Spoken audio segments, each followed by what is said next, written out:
The first 17 minutes of the story mode came out, and after watching it I'm sure that Mortal Kombat 1 will suck. At least the story mode will suck. And you might ask, how do you know? Did you play the game? That 17-minute was fire. Stop hating UPS2 loving boomer. The thing is, I already knew that it will suck because they are using the hardest concept of storytelling in my opinion, and they already dropped the ball 2 times. Any good story needs to follow some rule, because without it the story beats lose their importance, and without importance, why should the audience care about it? Time travel stories rules are sensitive matter, and in Mortal Kombat 11 and 1, there is no damn rule. Actually there are rules, but they didn't care to follow them. Before I start bitching about MK1, let's talk about time travel a little bit. Time travel is probably the coolest concept in storytelling, but as I said, it's also the hardest, because if you make a single mistake you will create a plot hole so big that will screw up your entire story.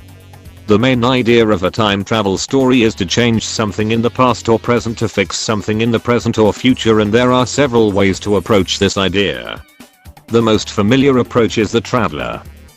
Someone goes back in time and tries to create a new timeline like in Terminator. The other one, which is a little bit harder to grasp, is the eraser approach. Someone erase something that will happen in the future like in Prince of Persia: Sands of Time. Now you might be wondering, what is the difference? In the CW's The Flash they explained the first approach. I don't have the time to find that clip, so I will explain it myself. This is my timeline. Let's put the beginning mark right here, the present day. I had my operation few months ago, and my health is in good condition, but money wise I'm screwed, because I was so sick that I couldn't work. Doctor said that if I started treatment when I was 17 or 18 I would have stayed somewhat healthier. But back then I was a dumbass teenager and I didn't care to visit a doctor because I thought that my headaches are related to work and school and are caused by exhaustion. But now I know the reason, so I build a time machine to go back in time to change the past. I will go back to when I was 17 and send a message to my uncle to take my younger self to see a doctor, and after that, my younger self goes under treatment. And now that he is healthy, he can become the GTW great teacher Wolf, and also the best content creator on YouTube, and this events will shape a new timeline that the regretful present me doesn't exist in it. Now for the eraser approach. Instead of me going back and change the timeline by creating a new one, I will send my conscious back, and past me now knows what will happen in some sort of memory or prophecy. In the Prince of Persia or the time loop concepts like death loop, if you make a mistake the time will be restarted again and again until you do the right thing. In the Prince of Persia, if you get hit by a trap, you reverse time and start again, and this time, you know the timing of that trap, and you delete your death like it never happened. You can see the difference now. If this video gets enough attention, or I have time to spare, I will talk about the time travel stories more, but I'm the smallest YouTuber in the world, and no one will watch this video. So for now let's focus on the topic of Mortal Kombat 1.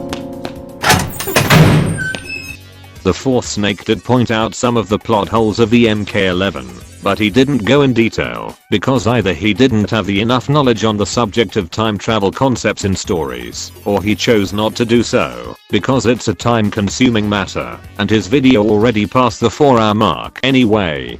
You clicked on this video to see a no life loser rant about Mortal Kombat, not to see a presentation on quantum physics. Where was I? Oh yes, the time travel shenanigans of Mortal Kombat 1. We learned that Liu Kang can reshape the timeline in his desire, so you would think that, if he wants to keep the absolute peace, he will eliminate every single threat, so why the fuck is Kronika here? She died in the last game. And you will keep it that way, if you don't want to see your new era get screwed. In Snowblind they sidestep this issue by playing into Kano's madness, but even he was smart enough to keep Kronika dead. He got rid of his potential enemies at first, but he reset the timeline again, and kept them alive, because according to his ending in the game and the movie, he likes the conflict and enjoys it. Liu Kang is the opposite of that, he wants peace, so he should destroy every single threat. How is it that Kano, the madman, is the smartest character in this goddamn universe all of a sudden? The other problem I have is the time, just the concept of time. I have 2 questions. Why is Raiden young? Why is Shang Tsung young? I'm not much of a lore guy like the 4th snake, but shouldn't this 2 motherfuckers be at least 100 years old? Correct me if I'm wrong, but Raiden was a god at least since the great Kung Lao, and he gained his godhood even before that, and Shang Tsung is even a bigger can of worm that I can't even cover, but let's say Shang Tsung states that he worked for Shao Kahn for over a millennium. We can't be sure if he is telling the truth, but I know for the fact that he was at least a 70 years old granddad, and also he regains his youth by soul sucking people in the back alley. Can't believe Snowblind handled this subject better. You stupid moron, Liu Kang shaped the timeline this way he can do whatever he wants. This statement raises several questions. If Liu Kang can forcefully make someone born whenever he wants, we can assume that he can forcefully stop someone from being born, so why would he keep Shang Tsung alive? Shang Tsung is his main threat. Maybe he cannot change someone's existence.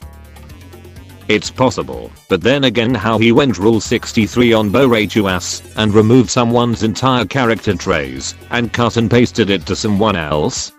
And my last nitpick came from the 4th snake video and Shao Kahn new design. At first I didn't care about it, but after what the 4th snake said I lost it. He just stayed more classic, and now they're like basically doubling down. Maybe the horn's meant to be a dragon thing, maybe he is also the Dragon King.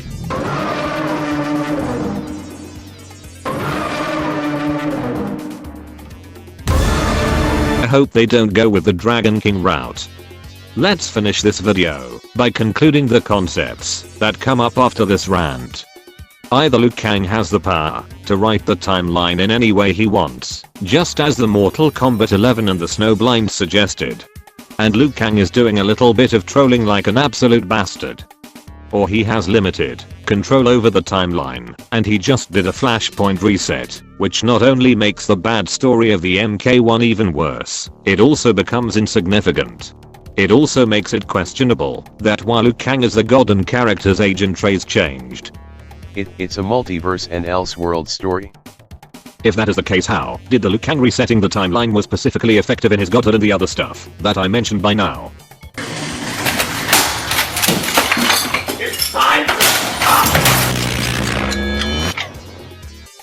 I don't know. I'm not Albert Einstein, and to be honest all my nagging can be sidestepped by NetherRealm if they be smart about it and present the story as an Elseworld story. But we also know that the writer's knowledge of the lore and story is even lower than the fans, and Mortal Kombat 11 is a case study in how not to write. I'm just tired of being hyped for something that was part of my childhood and see it crashing down to the gutter because of people incompetence. Let us hope that they will deliver a masterpiece. Who knows, they might even give us conquest mode. Is a new single-player mode called Invasions that combines the rewards of the Crypt with the wacky-themed battles of MK11's Towers of Time. The wacky-themed battles of MK11's Towers of Time. The MK11's Towers of Time. Towers of Time. Towers of Time.